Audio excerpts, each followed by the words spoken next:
we move to Dave Smith? Should we talk about Dave? Okay, I got two clips.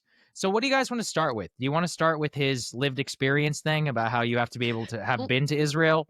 Yes. Before you're allowed to talk about it? Okay. Let's start with that. Can we just say, though, off the top here, that what happened in this conversation is that Douglas Murray, who probably was under enormous pressure from pro-Israel folks and people who are pro-Ukraine and neoconservatives to stand up to Joe Rogan, he starts the interview by asking Joe Rogan if he can ask him a question about why he doesn't. So it's sort of like the Oval Office meeting. That is genuinely important context for this 3-hour conversation, is that it started with Douglas Murray challenging Joe Rogan about why he had an agenda. Carol. Yeah.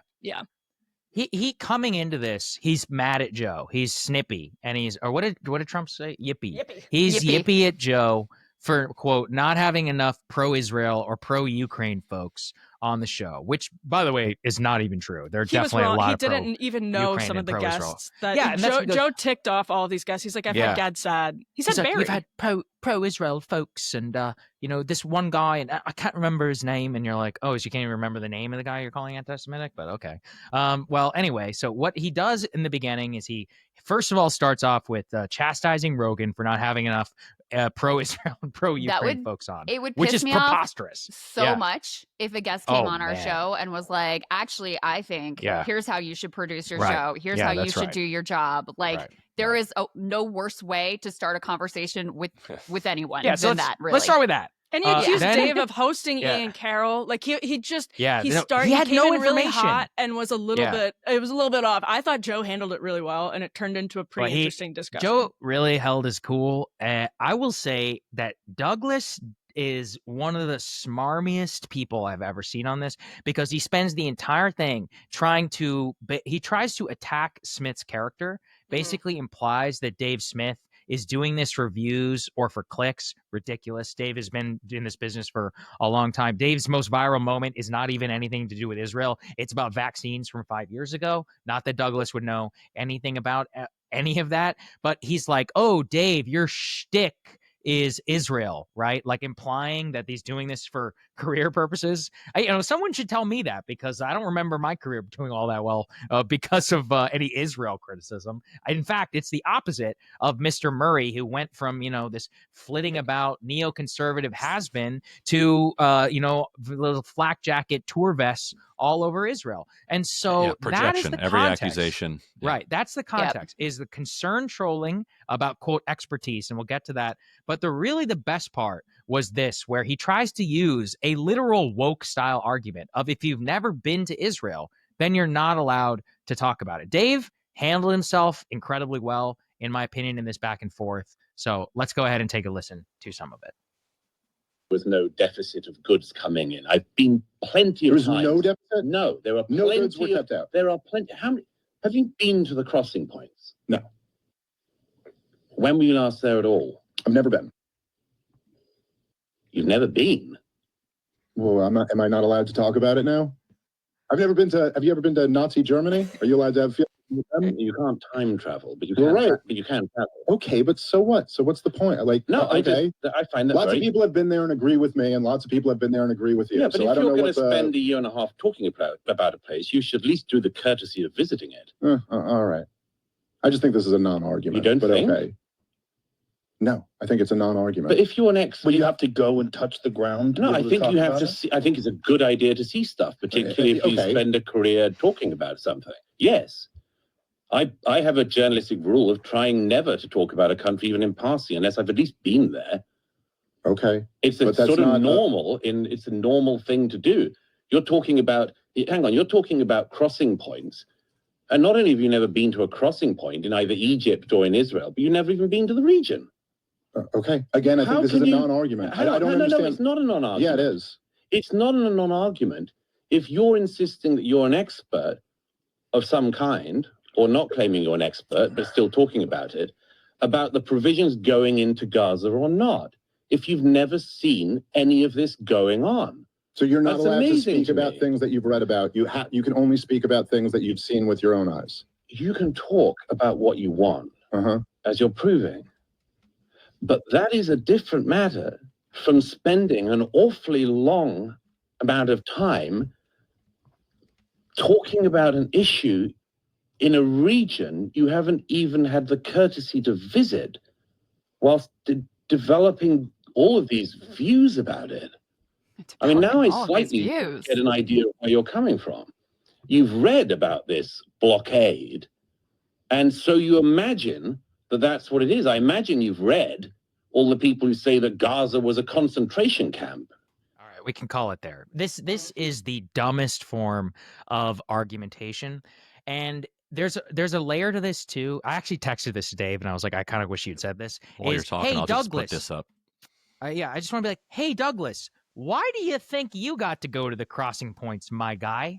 Is it because you're on an Israeli BB-sponsored tour to go and to see this so that you go on the biggest platform in the world and say everything is fine? Why don't we call, Ryan, why don't you enlighten me and call, as you have, some of the people who live there and tell me what they have to say who are not members of Hamas? Right. Go ahead, Ryan. Tell me what the people who are on the other side of that crossing point have to say. They say they can't find food. Oh, okay. And got it. And they have phone numbers. Has he spoken to them? Has he texted with them? Have you ever been to Gaza, Douglas? Have you ever been to Gaza? Oh, he shouldn't say anything about it. Great point. Yeah.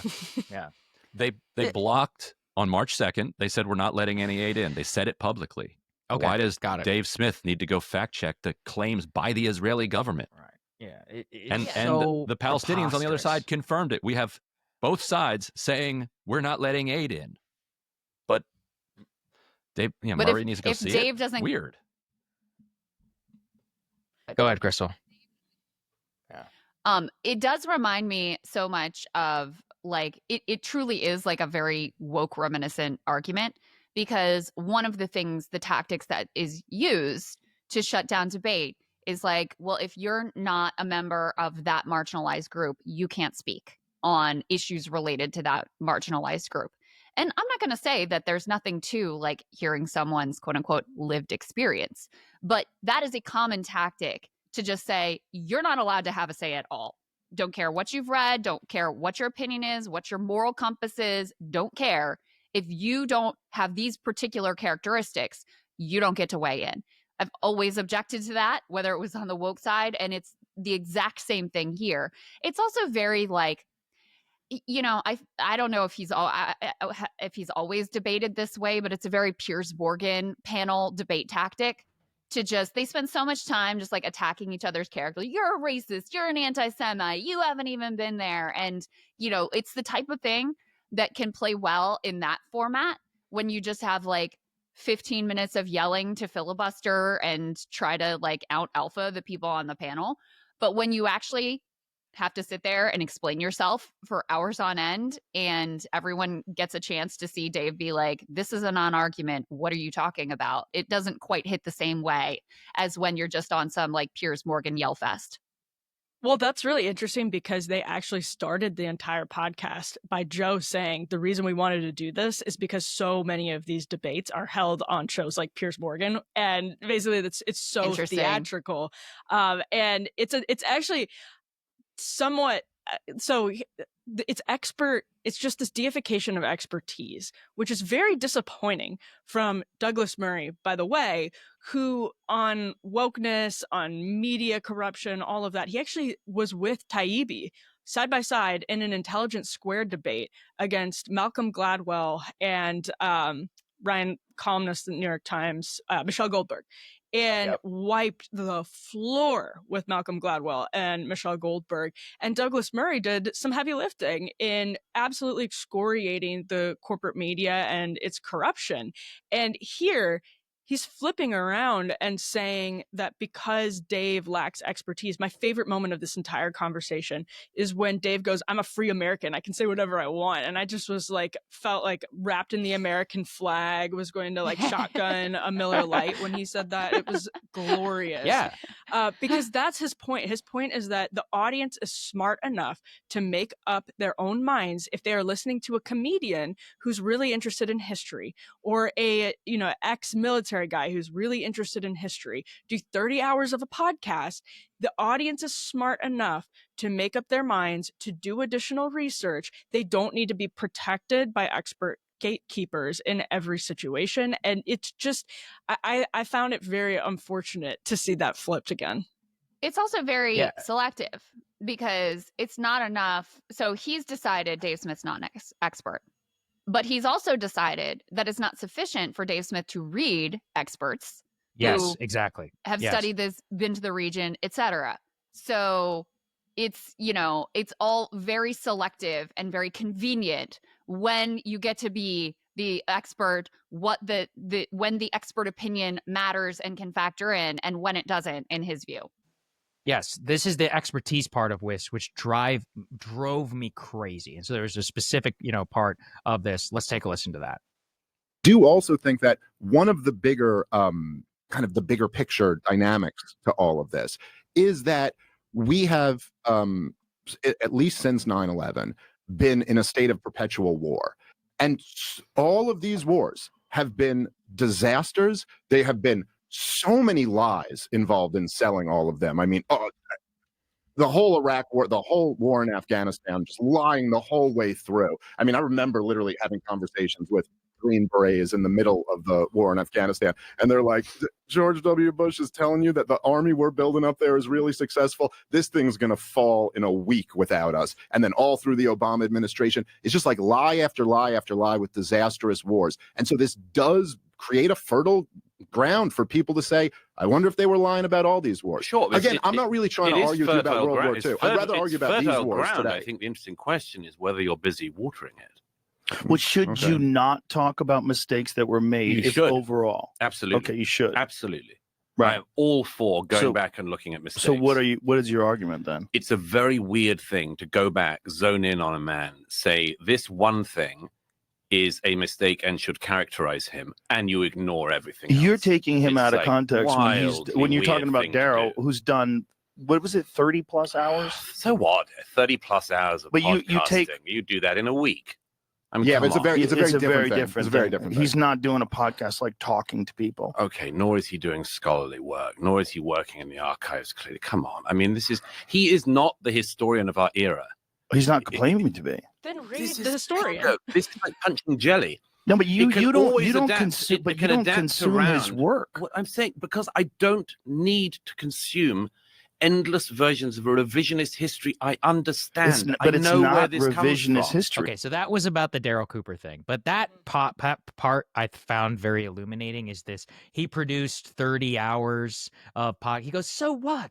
You do that in a week. It's like Douglas is acting as if he is like one of the professors at Oxford that he got his undergraduate degree in English from. You are not that, bro. You have written books about multiple different subjects. You are the definition of like a journalist, dilettante. Yeah, You're literally influencer.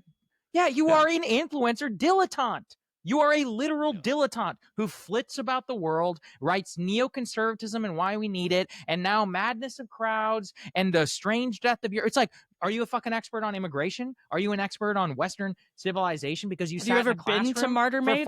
Have you been to the Martyr Made podcast? Have you listened? He said he didn't listen. He said he didn't listen. Doesn't even listen. Right. It's comical. The sheer arrogance. And Ryan, that was another thing that I really found about these Ziobots. Like Murray is that this guy is pushing like completely debunked stuff about October 7th, like it was fact. Like he talked about like mass rape on October 7th. He was like this close to talking about the babies thing. Right. And it was so obvious to me that he has not engaged with any even like surface level, Haaretz level criticism of Israel.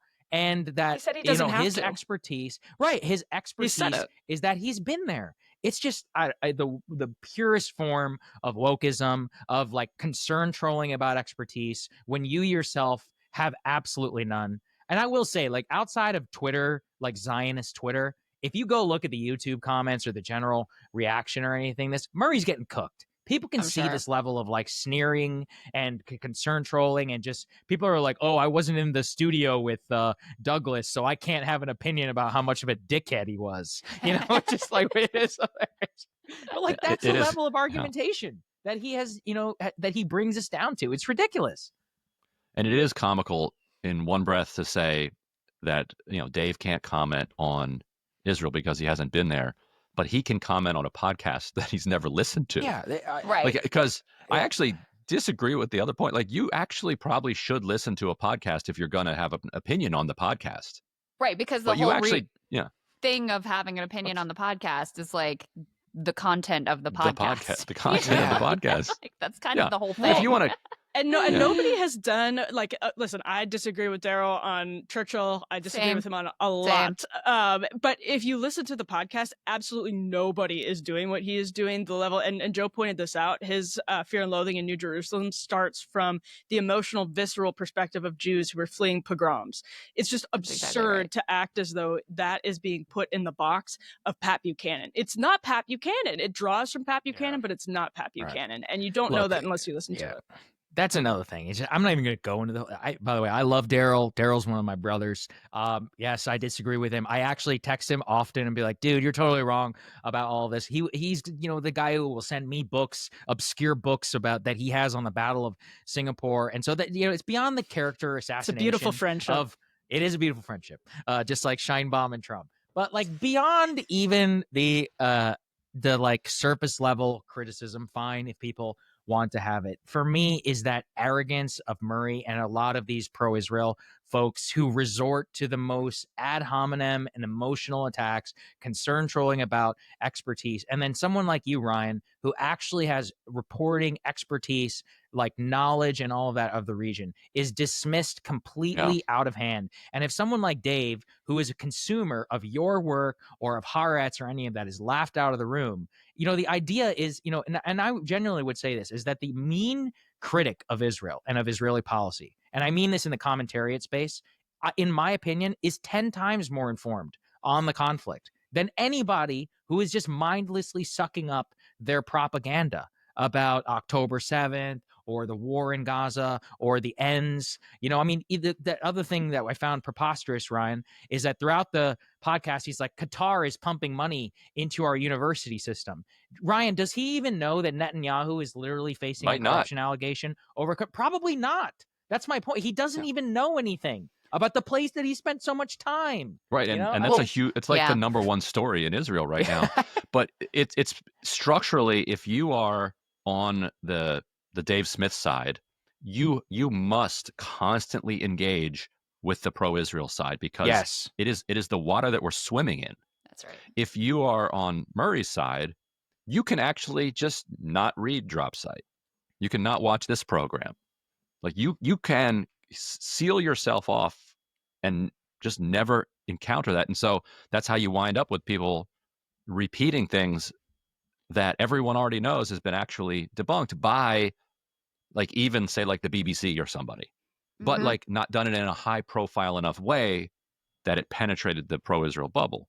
So he can live that life. Yeah. And they just want or they don't propaganda, care, and they just lie and don't expect to get called on it, because it's emotionally uncomfortable to be like, well, actually, there wasn't a mass rape on October 7th. Right. And then you look like you're, being a Hamas apologist or whatever. Like, there's some of that going on too. Let's not deny that many of these people are happy to just lie or just believe a reality, even though it's been debunked, because it fits with their view of what's going on here. And I just want to drill down on this point a little bit more. I mean, two things. Number one, it seems to me, I didn't watch the whole podcast. I just watched the clips that you showed. So I don't want to opine on a podcast that I haven't listened to. Crystal, don't subject yourself to it. It's 3 hours. I don't plan to. You will get everything you need for the first 10 minutes. But, with the invoking of Ian Carroll, the invoking of Daryl, it also feels like, rather than dealing with the arguments of the person who's right in front of you, you want to construct a straw man of, Ian Carroll, there are some things. Daryl Cooper, there are definitely some things. Okay. They're not there. Dave Smith is there. What is his argument? Deal with his arguments rather than these other superfluous people who have been in the Joe Rogan podcast universe. Okay. That's number one. Number two, I want to say this view, and this is the same thing I said when the arguments about you can't have an opinion on certain things if you're not part of that marginalized group, whatever. It is fundamentally anti-democratic, small d democratic. Our government is sending our money to bomb these babies. We're not allowed to have an opinion because we haven't fucking been there. Are you kidding me? Seriously. We're all about to pay taxes. Taxes are due in 4 days? Yeah, that's right. We can't have an opinion on that. Be for real. We are obligated to have an opinion on what our government is doing in our name with our money to a trapped, starved, bombed population. If you are a citizen who cares about the direction of the country and the world, yes, you should have an opinion about that. And it doesn't require you going to the region, going to Israel, going on Bibi's press tour, going to the crossings, auditing what goods are no, you get to have an opinion because this is a fucking allegedly democracy. So that is why that thing pisses me off so much. And especially, this is the way also, by the way, that like liberal Zionists shut people down too. Oh, it's complicated and you just don't understand. This is what they do on, monetary policy. Oh, this is complicated. Just let the experts handle it. You just don't understand. I got this all of the time on gender stuff, like from the left, all of the time. And in all seriousness, it's There's too many similar. genders for you to understand. Well, no, it's very similar. So you are not. Are you a neuroscientist? Are you a biologist? Yeah. Are you a psychiatrist? No, it's a thing. That's a thing. It's just like this blocking with the expertise. I think that we experts are important. I think it is really important to have people who have deeply studied fields, medicine, science, history. I think it is important to take in that information, but they can't tell you what your values are, right? They can't chew up your democratic food and spit it in your mouth and eat it for you. You have to engage with that content and think about the world for yourself. And yes, you are allowed to do that. That is the base. That is the foundation upon which this country is allegedly built, and we fall short in many, many ways. But when you try to dumb down the population, don't worry your pretty little head. The experts over here, they get it. You don't. It's too complicated. You don't get to have an opinion. That is fundamentally anti-democratic. It is anti-populist. It is I am just repulsed by that whole direction. And by the way, think of when Dave Smith is talking about these experts that got us into the Iraq War, right? How did that go? These experts who, kept us in Afghanistan for decades. Yeah. How did that go? These experts that were part of, deregulating the financial industry. He didn't make these arguments. I'm making these arguments and crash the entire global economy. How did that go? How has deferring to experts and not worrying your pretty little head about these overly complicated topics, how has that worked out? Yeah. COVID, we can go on forever. Yeah. Well, that's a great. Douglas yeah. talked about COVID in that Taibbi debate, if I'm remembering correctly. And the last thing I want to say is that I'm sympathetic to a point that Douglas makes about losing the forest for the trees. I think that's sometimes what we get into when we're debating Gallipoli campaign and Churchill and all of that. I get it. Yeah. Keep Gallipoli out of your mouth. Yeah. All right, but go on. But you know what I'm saying. You're not an expert, Emily. I wasn't there. But I think that we do sometimes lose the forest for the trees because some of these trees have not been well evaluated over the course of the last century. And so in revisiting them and saying, oh, the experts lied, we sometimes assume that when we're looking at a tree, we're looking at the whole forest, or we get lost. Man, this is a tortured metaphor. So I'm sympathetic to that point. But the problem is the experts are the ones that continue to just completely lose trust because they're wrong about certain things. And then so to defer to experts, to say the experts got COVID wrong, but then to defer to them on Ukraine and Israel and act like anybody who is challenging those official narratives is siding with anti-Semites or with Putin, it is so unfortunate. And it's very telling, I think. That's a good place to leave it, I think. Great show, everybody. Thanks for having me. Well, it was good to have you here. It was nice having the whole crew. Anything last, Ryan, in particular? Are you looking at anything, working on any reporting you wanna highlight?